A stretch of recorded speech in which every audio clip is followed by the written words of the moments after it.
አሁን የምነግራችሁን ነገር አድርጉት፣ እረፍት ታገኛላችሁ። በተጨነቃችሁ ጊዜ ሞባይላችሁን ከፍታችሁ የሆነ ነገር ወደ ማዳመጥ አትሂዱ። መዝሙረ ዳዊት መኪና ያላችሁ ሰዎች ካላችሁ መኪናችሁ ውስጥ እቤት እንዳለው ሁሉ መኪናችሁ ውስጥ ራሱ አንዱን ችሎ የማይወርድ አንድ መዝሙረ ዳዊት ቢኖራችሁ ጥሩ ነው። የሆነ ወረፋ እንኳን እስከምትጠብቁ የነዳጅ ወረፋም ሊሆን ይችላል አላውቅም። መኪና ውስጡ ናችሁ 3 መዝሙር ዘምሩ። መስሪያ ቤት ገብታችሁ ወረፋ እስኪደርሳችሁ አንድ መዝሙርም ዘምሩ፣ የዳዊትን መዝሙር። ይገርማችኋል፣ መንገዳችሁ ሁሉ ብርሃን ይሆናል። እውነቴን ነው የምነግራችሁ። መቼም ስብከት ድራማ አይደለም። በቅድስና ሕይወታችን አባቶቻችን አንመስልም። በእውነት እኔ በግሌ ብዙ የጎደፉ ኃጢአቶች ይኖሩብኛል። ግን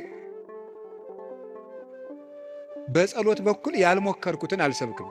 ስለዚህ መዝሙረ ዳዊት አጽናንቶኝ ነው እንጂ የምናገረው ያነበብኩትን አይደለም የምናገረው። የሆነውን ነው የምነግራችሁ። ይጠቅማቸዋል። መዝሙረ ዳዊት አንብቡ።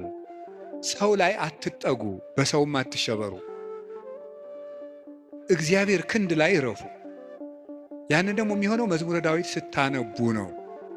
ዘምሩ። የዳዊት ሲጨንቃችሁም መዝሙረ ዳዊት አንቡ፣ ደስ ሲላችሁም አንብቡ።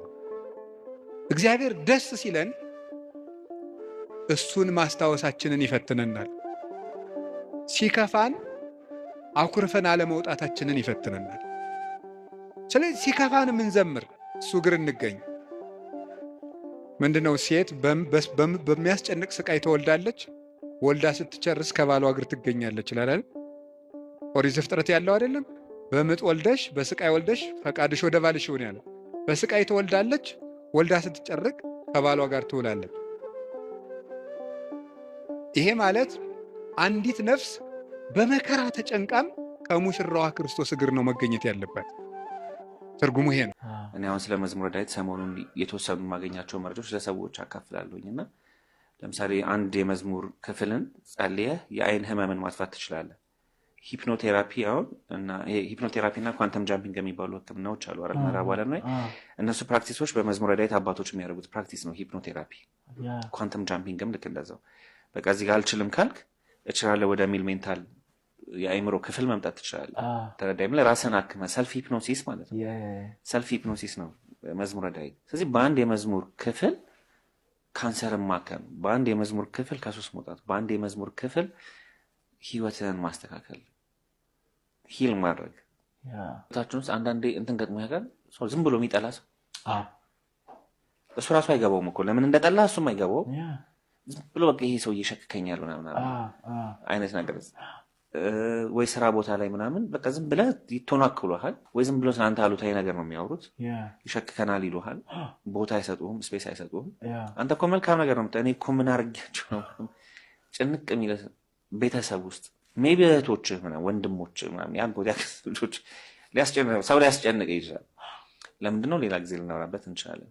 መዝሙር 7 ለዚህ ነው የሚያገለግለው። በጣም በሚገርም ሁኔታ መዝሙር 7 ከቻልክ 7 ጊዜ ካልቻልክም 42 ጊዜ ልታደርገው ትችላለህ። ግን አትሊስት 7 ጊዜ በፍጹም አትኩሮት ጠዋትና ማታ እየጸለይክ እሱን ፕራክቲስ ብታደርግ ከነዚህ ነገር ፕሮቴክት ያደርጋል ይላሉ አባቶች።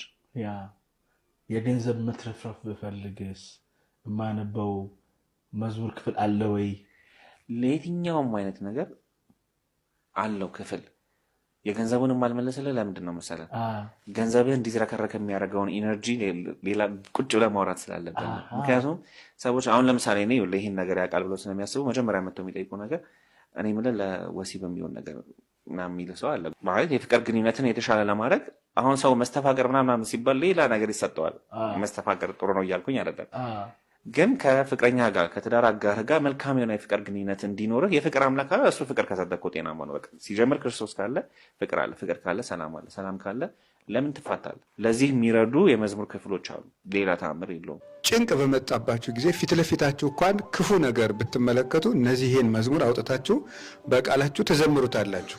መዝሙር 22ን፣ መዝሙር 24ን፣ መዝሙር 26ን፣ መዝሙር 50ን፣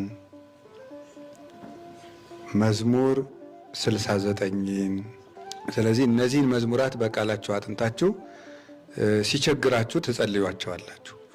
በምን መስፈርት ነው የተመረጡት? መጽሐፈ መነኮሳት በመከራ ጊዜ እንድንጸልያቸው ይሄንን ያዛል። የመከራ ጊዜ መዝሙራት ናቸው።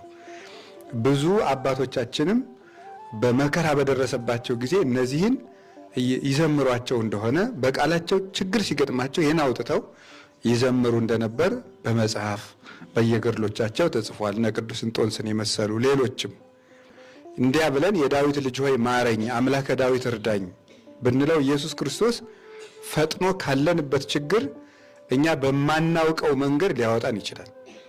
እኛ በማናውቀው መንገድ ለምሳሌ አንድ ጠላትና አንድ ሰው ፊት ለፊት ቆመው ምንም ሌላ ሰው በሌለበት መሃል እንኳን ሁለት ሰዎች ብቻ አጥቂና ተጠቂ አንድ ላይ ቢቆሙ እግዚአብሔር በእሳት መካከል መንገድ አለው አይደለም? እኔ ካንተ ጋር ነኝ፣ ነበልባለ እሳት ይህ እያወየከ የሚነደው እሳት አያቃጥልህም፣ አፍላጋት ይህ እያሰጥሙከ ባህርና ፈሳሾችም አያሰጥሙህም ይላል የሰራዊት ጌታ እግዚአብሔር ያል ነቢዩ ኢሳይያስ። እግዚአብሔር እኔ ካንተ ጋር ነኝ፣ ያዕቆብ ሆይ አትፍራ፣ በእሳት መካከል ብትሄድ አያቃጥልህም፣ በባህር መካከል ብትሄድ አያሰጥሙህም ብሎ ይናገራል። እግዚአብሔር በእሳት መካከል መንገድ፣ በማይበል መካከል ጎዳና መቼም የለም አይደል? እግዚአብሔር ግን ከተፈጥሮ በላይ በሆነ መንገድ ማሻገር የሚችል አምላክ ነው፣ ሁሉን ቻይ ነው። ስለዚህ በተፈጥሮ ሕግ ብቻ ሃይማኖት አይሰራም። ከተፈጥሮ ሕግ በላይ ነው የሚሰራው። በሰው ያልተቻሉ ነገሮች ዘይትከሃል በሀበ ሰብ ይትከሃል በሀበ እግዚአብሔር ብሏል ጌታ በወንጌል። በሰው ዘንድ የማይቻል በእግዚአብሔር ዘንድ ይቻላል። እግዚአብሔር ሁሉን ቻይ ስለሆነ፣ ስለዚህ የቅዱስ ዳዊትን መዝሙር ደጋግመን እንዘምር። አምላከ ዳዊት ሁላችንንም ይርዳን።